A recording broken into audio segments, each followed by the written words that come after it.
मेरो नाम निस्केको छ उपसचिवमा। सोर्स फोर्स लाउनु पर्छ होला नि त फेरि पाउनलाई त। विदेश जान मन लाग्यो नि त तपाईँलाई नि। कमाइन्छ होला, गाडी साडी किनिन्छ होला। हेलो साथीभाइहरू, स्वागत छ मेरो भिडियोमा। फेरि पनि म मान्छे बोक्न हिँडिरहेको छु र अब चाङ्गुनारायण जाने टिप आएको छ अहिले भर्खर चाहिँ। गदा चाहिँ यहाँ तलतिर कुर्रा होला सायद। 2 मिनटमा चाहिँ म उहाँलाई पिकअप गरेर पुऱ्याउँछु है त। कता छैन हेर्दा एकचोटि फेरि कति छ नम्बर हेर्दा ल। 30 त्यो पछाडि हेर्न, पछाडिको 1504 प्रदेश 3 को भन्यो क्या त्यहाँ। बुझेँ नि त। काम गर्ने ठाउँ चाहिँ कता? अफिस चाहिँ कता तपाईँको? म त अहिले खोटाङ। ए छुट्टीमा अहिले नि? हजुर छुट्टीमा होइन। मेरो नाम निस्केको छ उपसचिवमा। इन्टरभ्यूको लागि आएको, हिजो आएको म। यहाँ ससुराली हो यहाँ चाहिँ। अहिले घर हिँडेको।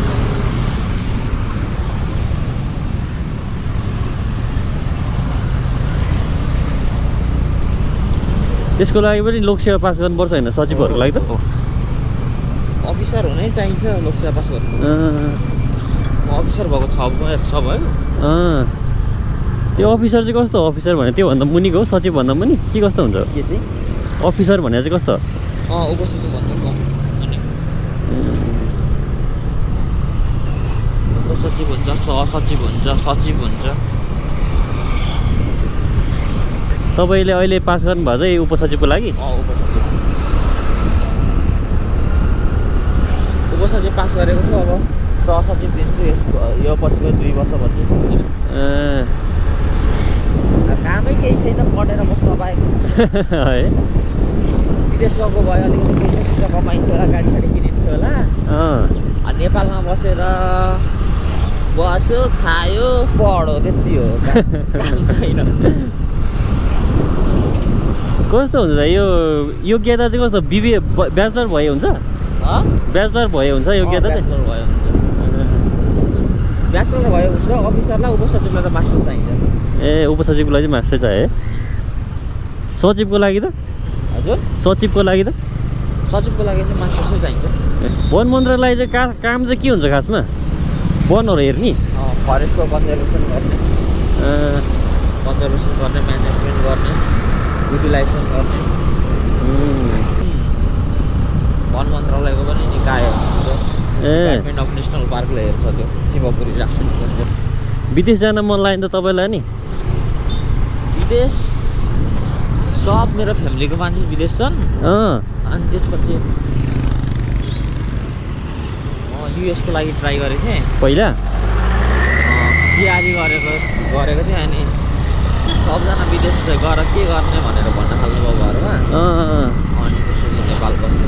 मेरो फ्यामिलीको दाइ साह्रै 2-3 बाहिर हुनुहुन्छ। ए फ्यामिलीमा तपाईँ एक्लै चाहिँ यता? तपाईँ चाहिँ यता सरकारीतिर? अहिले म चाहिँ नेपाल बस्छु।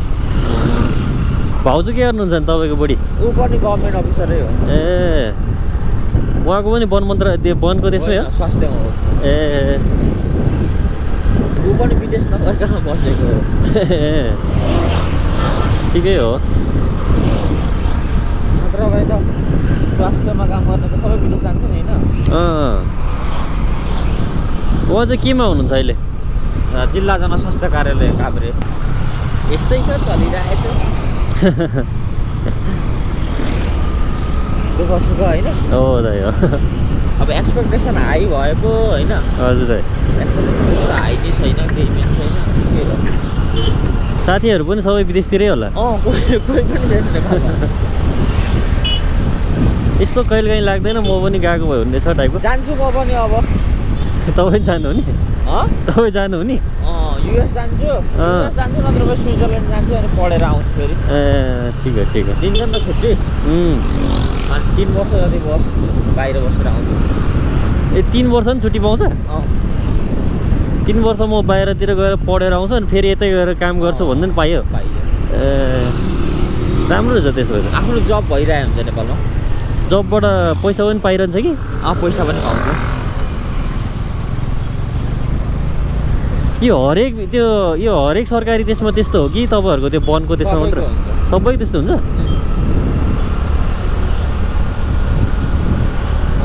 विदेश जाने भनेको हेरौँ अब 3 वर्ष जति बसेर आउँछु। एकचोटि त जानुपर्छ होला। पिएचडी के लाग्छ तपाईँलाई? पिएचडी गर्नु पऱ्यो क्या। मास्टर्स त गरिसकेको छु, अब पिएचडी गर्छु। ठिक हो ठिक हो।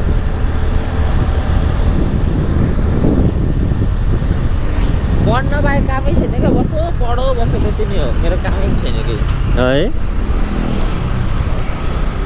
तपाईँ अब उपसचिव भइसकेपछि चाहिँ तपाईँले गर्नुपर्ने काम चाहिँ के हुन्छ त्यसमा? जिल्लाको हाकिम बनाएर पढाइन्छ। ए जिल्लाको? मन्त्रालयतिर बस्नु आएको भने चाहिँ डिएफओ बन्न पाएन। अब हेरौँ के हुन्छ। इन्टरभ्यू भइसक्यो नि तपाईँको? अब इन्टरभ्यू त भइसक्यो नि त? छैन, 17 गते छ। ए इन्टरभ्यूको लागि नि आएको हो क्या म। 17 गते छ इन्टरभ्यू। अलिक ठुलो मान्छे को हुन्छ तपाईँ इन्टरभ्यू लिन्छ? सचिव। सचिवले लिन्छ? हजुर सचिवहरूले नि लिन्छ। ए लोकसेवाले लिन्छ। ए ए तपाईँ चाहिँ के गर्नुहुन्छ? म त यतिकै बस्ने पठाउ गर्ने मात्र हो त है। कति पढेको छ? मैले +2 मात्र हो, ब्याचलर गर्दै थिएँ। त्यसपछि विदेश हिँडिहालेँ, दुबईतिर गएँ 2 वर्ष जस्तो, अनि हल्लेर आएँ फेरि। दुबईमा त राम्रो छ त कमाइ। राम्रो छ, अब अलिकति स्किल पनि चाहिँदो रहेछ। मेरो साथी दुबईमा छ 2 जना, राम्रो पैसा कमाएको छ। अलि स्किल अनि अलिकति बाठो हुन सक्यो भने चाहिँ पैसा रहेछ। ऊ त त्यो उयसमा काम गर्छ। केमा त? जागुआरहरू, मर्सिडिजहरू बेच्ने कम्पनीहरू। ए त्यस्तोमा त होला। त्यही त अलिक बाठो हुन सक्यो भने, अनि अलिक ट्यालेन्ट भयो भने चाहिँ रहेछ पैसा त्यहाँ।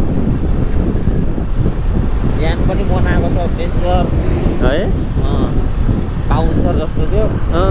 दुबईमा त गर झन् मेजर भएको छ। पैसा राम्रो छापेको छ केटाहरूले, 1.5 लाख 2 लाख हुँदो रहेछ त्यति त।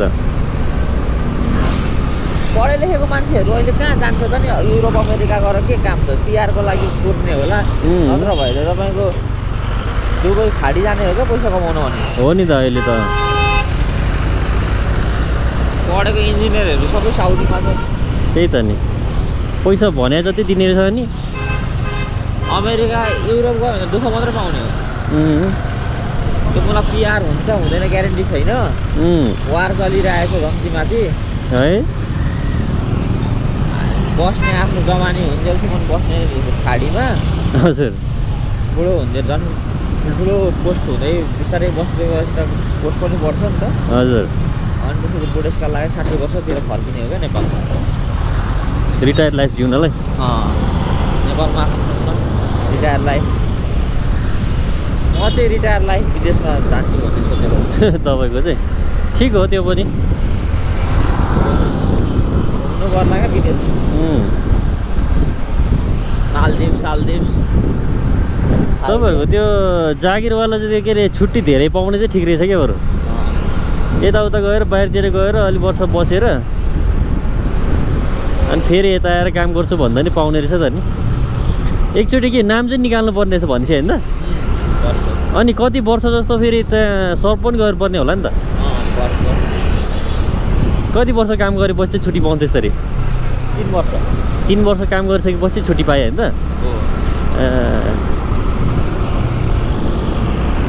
साइडमा ग्यापले लागेर। तपाईँहरूलाई साधनहरू पनि दिन्छ कि सरकारबाट? हजुर, साधनहरू पनि पाउँछ कि सरकारबाट? पाउँछ। यहाँ नभएर हो, उता त छ मेरो। ए के बाइक स्कुटर होला? हजुर, बाइक स्कुटर होला के छ तपाईँको? बाइक पनि छ, गाडी पनि छ। ए कहिले फर्किनुहुन्छ नि उता? म त अब हेरौँ, अब इन्टरभ्यू कस्तो हुन्छ त्यसपछि। टन्नै होला है तपाईँको त्यो कम्पिटिसनमा त मान्छेहरू? छ। इन्टरभ्यू दिनलाई के पर्छ 17 गते? छ। कम्पिटिसन नभइ त अनि कहाँ हुन्छ त नि? जो त कहिले खाइहाल्छ नि। है टफ कम्पिटिसन हुन्छ। कतिजना जस्तो दिन्छ त्यस्तो? 3 जनाको निकालेको छ ए 3 जनाको? 3 जनामा 1 जना चाहिन्छ।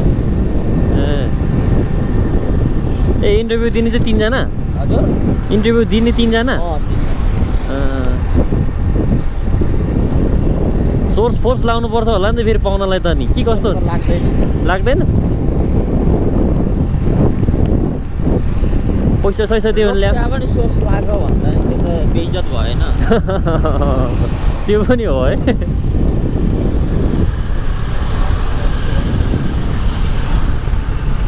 त्यसको सेवा गर्छु भनेर निस्केको मान्छे नि सोर्स भएको जागिर खान्छ। सरकारीतिर त प्रायः त्यस्तै हुँदो रहेछ त त्यही भएर नि। प्राइभेटतिर त के गर्छ कोही होइन।